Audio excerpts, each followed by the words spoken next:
السلام علیکم جی. امید کرتا ہوں آپ سارے بخیر و عافیت ہوں گے جہاں کہیں بھی ہوں گے.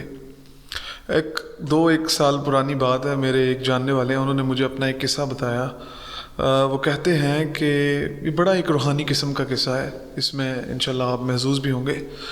وہ کہتے ہیں جو توفیق ہوتی ہے وہ انسان اپنی مرضی سے نہیں لے سکتا. توفیق اللہ رب العزت کی طرف سے ہوتی ہے, اور یہ لازمی بات نہیں ہے کہ توفیق صرف امیر لوگوں کو ہو. توفیق کسی بھی انسان کو اللہ کی ذات دے سکتی ہے. اس توفیق کا کسی مذہب, رنگ, نسل یا عقیدے سے کوئی تعلق نہیں ہے. توفیق اللہ اپنے ہر انسان کو دے سکتا ہے جسے وہ چاہے. وہ کہتے ہیں کہ میں لاہور میں ایک پرائیویٹ ہاسپٹل میں چیک اپ کے لیے گیا ہوا تھا.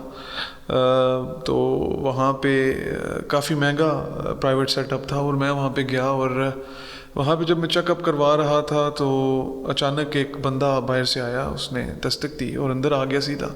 بڑا پریشان تھا. تو اس نے جب اس کے ہاتھ میں رپورٹس تھیں کچھ, اس نے رپورٹس جب دکھائیں ڈاکٹر کو تو وہ کہنے لگے کہ اس کا جو آپریشن ہے وہ اگر پرائیویٹ سیٹ اپ میں ہم کرتے ہیں تو بڑا مہنگا پڑے گا, آپ اس کو افورڈ نہیں کر سکیں گے. تو بہتر ہے کہ آپ اس کو گنگا رام ہاسپٹل لے جائیں, وہاں پہ اس کا جو ہے نا آپریشن وہ بہت کم پیسوں میں یا فری بھی ہو سکتا ہے. وہاں پہ اکثر این جی اوز یا تنظیمیں ہوتی ہیں جو آپ کی مدد کر دیتی ہیں اور آسانی سے اس طرح کے معاملات طے پا جاتے ہیں. تو وہ بندہ چلا گیا وہاں سے. تو میرے دوست کہتے ہیں کہ میں اس کی شکل کی طرف دیکھتا رہا اور میں دل میں یہ سوچتا رہا کہ شاید میں اس کی مدد کر پاؤں. تو کہتے ہیں جب ہم وہاں سے نکلے ڈاکٹر صاحب سے تو گاڑی میں نے سٹارٹ کی, اور اپنی جیب میں نے دیکھا تو میری جیب میں 30,000 روپے تھے. تو وہ کہتے ہیں کہ میں نے اپنا قصداً میں نے یہ اپنا اس ٹائم میں نے سوچ لیا کہ میں ان کی اب مدد کروں گا اور میں جاؤں گا گنگا رام ہاسپٹل. وہ کہتے ہیں بیوی بچے بھی میرے ساتھ تھے, ہم سیدھے گنگا رام ہاسپٹل چلے گئے. وہاں پہ ہم ڈھونڈتے رہے, اسے آگے پیچھے دیکھتے رہے. تو تھوڑی دیر بعد وہ بندہ وہاں پہ میں نظر آیا, تو میں نے اسے بلایا, میں نے اسے بتایا کہ آپ کو شاید یاد ہو ہم وہاں پہ بیٹھے ہوئے تھے جب آپ آئے ہیں رپورٹس لے کے اپنے بچے کی, تو میں آپ کی مدد کرنا چاہتا ہوں.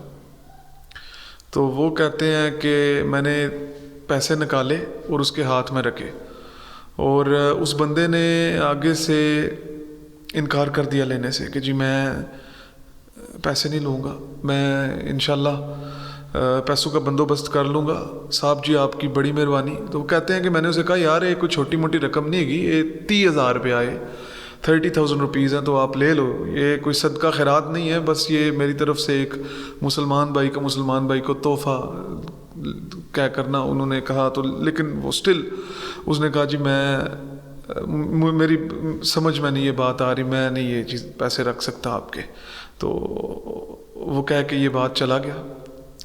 پھر وہ باہر آئے اور انہوں نے اپنے سر پہ ہاتھ رکھ کے سوچا یار کہ ایسے لوگ بھی ہیں. پھر انہوں نے کہا کہ یہ بنیادی طور پہ توفیق ہے جو شاید آج مجھے اللہ نے نہیں بخشی. اس بات کا مقصد یہ تھا کہ لوگ پیسے لے کے پھر رہے ہوتے ہیں لوگوں کو دینے کے لیے, لیکن وہ ذات اتنی کریم ہے, وہ ذات اتنی رحیم ہے کہ یہ اس کی مرضی ہے کہ جب چاہے کسی کو توفیق دے دے اور جب چاہے کسی سے توفیق لے لے. اس سٹوری میں وہ گئے, انہوں نے 30,000 روپیز اسے آفر کیے, چھوٹی اماؤنٹ نہیں تھی, آپریشن ہو جاتا, سارا کچھ ہو جاتا, لیکن اس بندے نے انکار کر دیا, جی نہیں میں نہیں لیتا. دراصل یہ اس انسان کا انکار نہیں تھا, یہ شاید اللہ کی ذات کا انکار تھا کہ کسی کی مدد کرتے ہیں تو آپ اللہ انڈائریکٹلی آپ اللہ رب العزت کو دے رہے ہوتے ہیں, اور وہ پھر آپ کو ڈبل ٹرپل ملٹی پلائی کر کے آپ کو دیتا ہے, وہ کریم جو ذات ہے اللہ کی. تو توفیق ایسی چیز ہے جو ہر کسی کو نصیب نہیں ہے.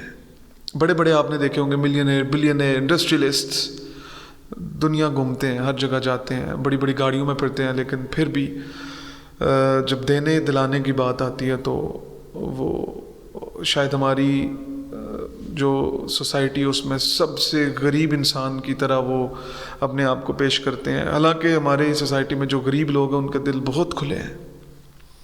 تو اللہ سے ہمیشہ توفیق مانگنی چاہیے. تو انشاءاللہ ملتے ہیں جی اگلی ویڈیو میں، تب تک کے لیے اللہ حافظ.